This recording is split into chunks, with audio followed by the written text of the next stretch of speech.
Hello, my name is Bob and I'd like to welcome you to yet another episode on the White Dog Garage YouTube channel. This episode is the fourth in a 9-part series about repairing a crashed GSXR750 Suzuki.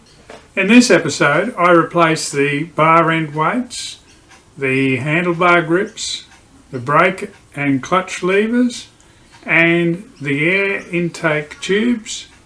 So off we go. I started with the air intake tubes, first undoing the panel pins that hold them on.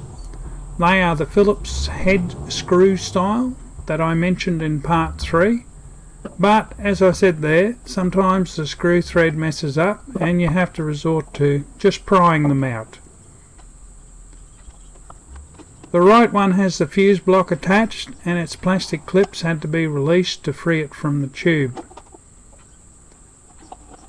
On the bottom of the right hand tube there are 3 cable clips. They hold the wiring harness in place and need to be recovered so that they can be reused on the new tube. Moving on to the new tubes, these are aftermarket ones in a very nice blue to match the bike's colours.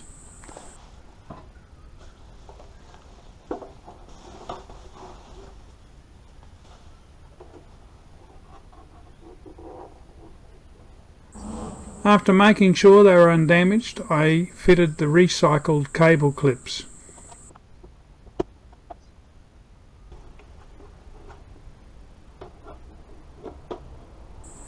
I then fitted them to the bike, starting with the right hand side. The tube ends locate in the bike's frame, which proved to be a tight fit for this one, so a bit of lubrication on the mating end was used to help it slide into place.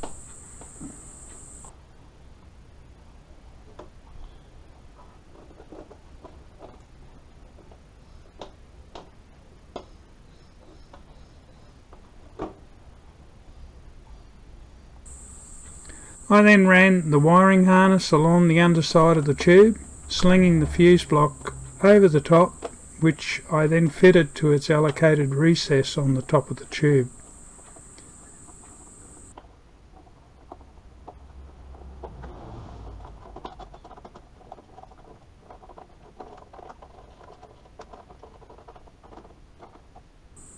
Although the original tubes were held in place with panel pins, I decided to use screws here instead.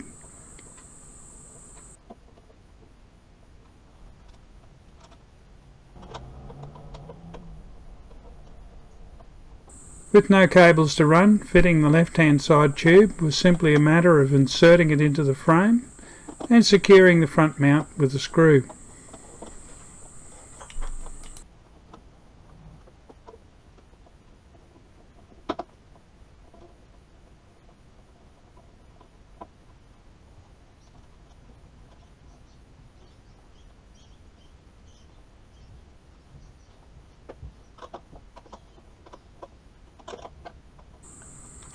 Then it was on to the handlebars.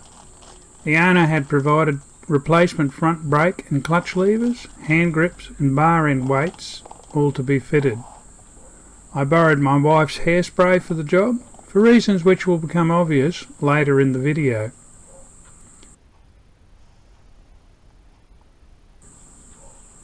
I started with the right hand side handlebar, undoing the bar end weight first.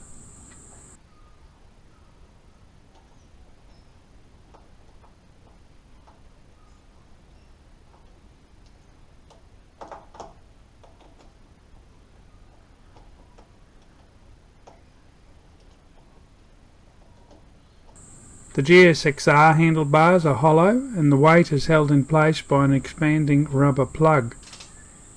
If the grips have been properly fitted, they will be glued in place, and the easiest way to remove them is to just cut them away. Unfortunately, these grips, as well as the replacement ones, have aluminium banding, which makes them a little harder to remove.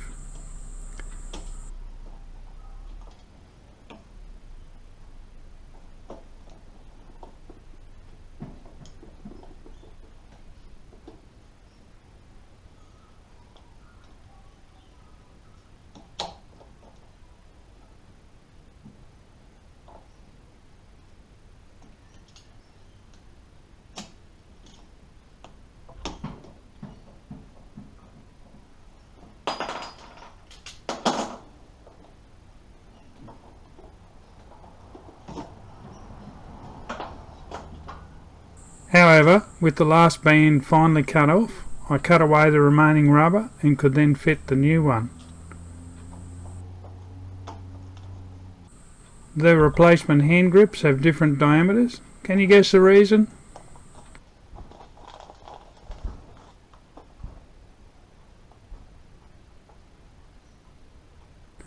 The bigger diameter one has to go over the throttle side grip, which is larger, to allow it to rotate on the bar.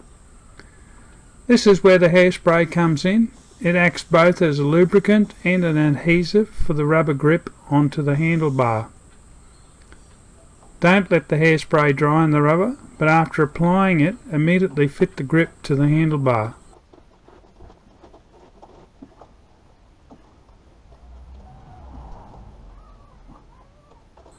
The fit was tight, so it was a fight to get it on.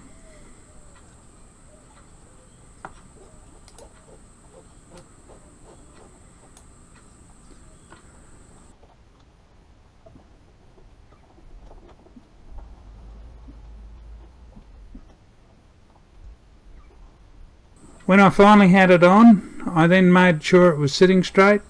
Any excess hairspray can be wiped off at this stage using alcohol.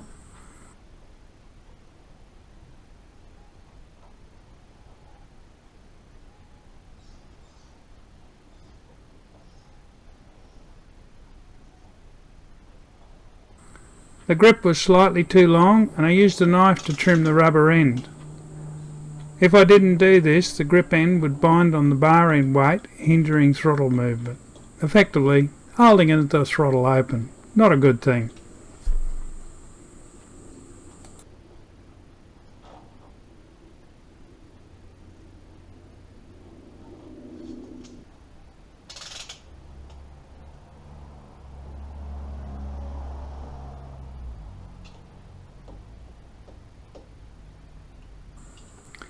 Fitting the bar end weight was the reverser removal, making sure it didn't hinder the throttle use and that it was secure against the expanding plug.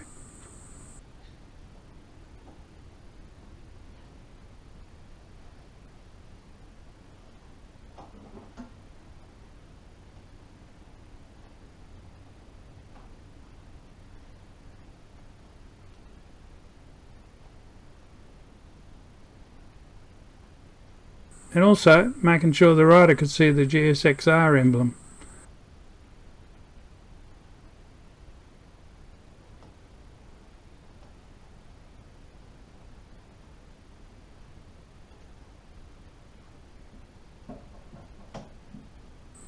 Finally, I checked to make sure the throttle return was still good.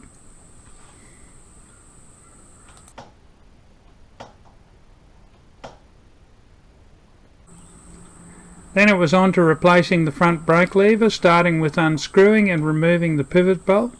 The top of the pivot bolt requires a flat screwdriver and the lock nut a 10mm spanner.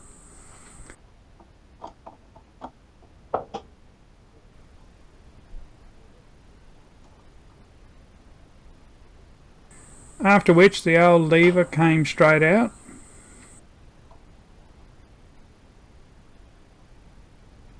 Whilst fitting the new one was simply a matter of sliding it into place, I needed to make sure that it sat in the right position to work the brake light trigger as well as the master cylinder.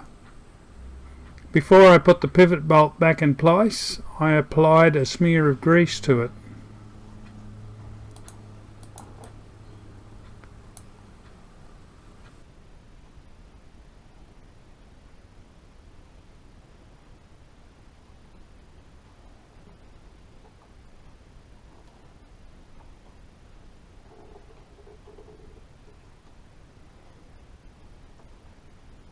Refitting the pin required a bit of jiggling of the new brake lever to get the position right before screwing it down and then fitting the lock nut at the bottom.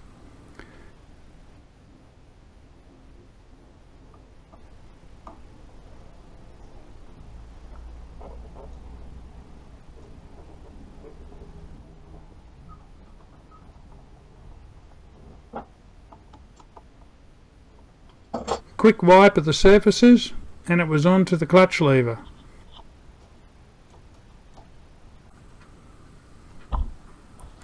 It's Spanner size for the clutch lever pivot pin is 10mm.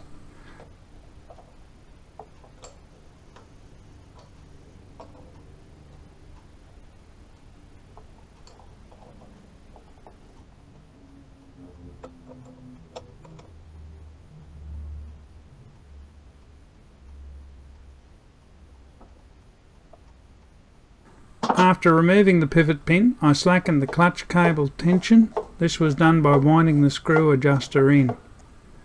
After which, the lever was twisted away from its mount and the cable end pulled out.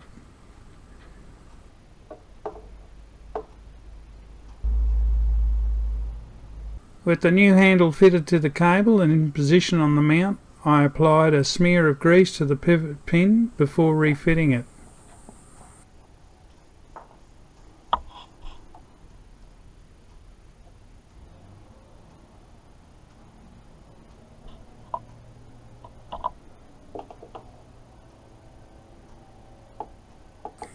If your bike has an ignition trip switch that requires the clutch to be engaged before starting, make sure that the new lever correctly engages it when the pivot pin is fitted.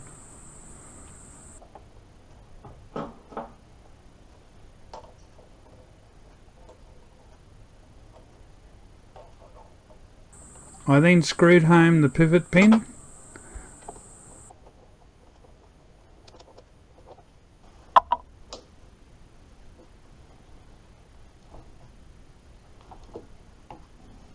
With that done, I then adjusted the cable tension until I had about 3mm or 1/8 of an inch free play in the cable before it engaged the clutch. Then it was off with the left side bar end weight.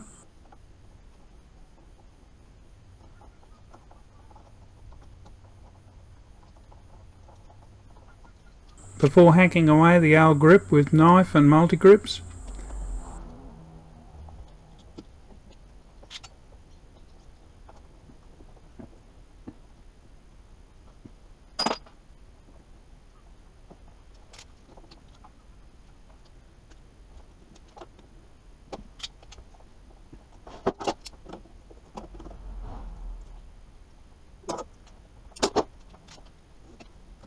Then, grabbing the replacement grip, I first gave the inside a good coating of hairspray before pushing it onto the handlebar.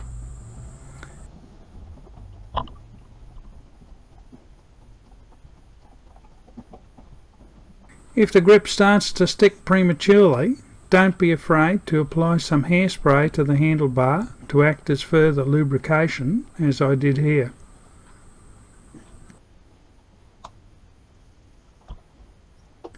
Having got the grip up against the switch block, I then made sure it was sitting straight. Again, any excess hairspray can be wiped off using alcohol.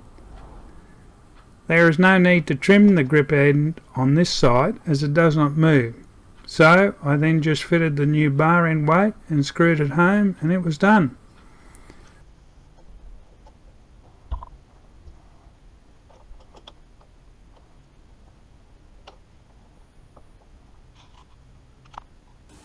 With those bits out of the way, I was ready to move on to the fairing installation.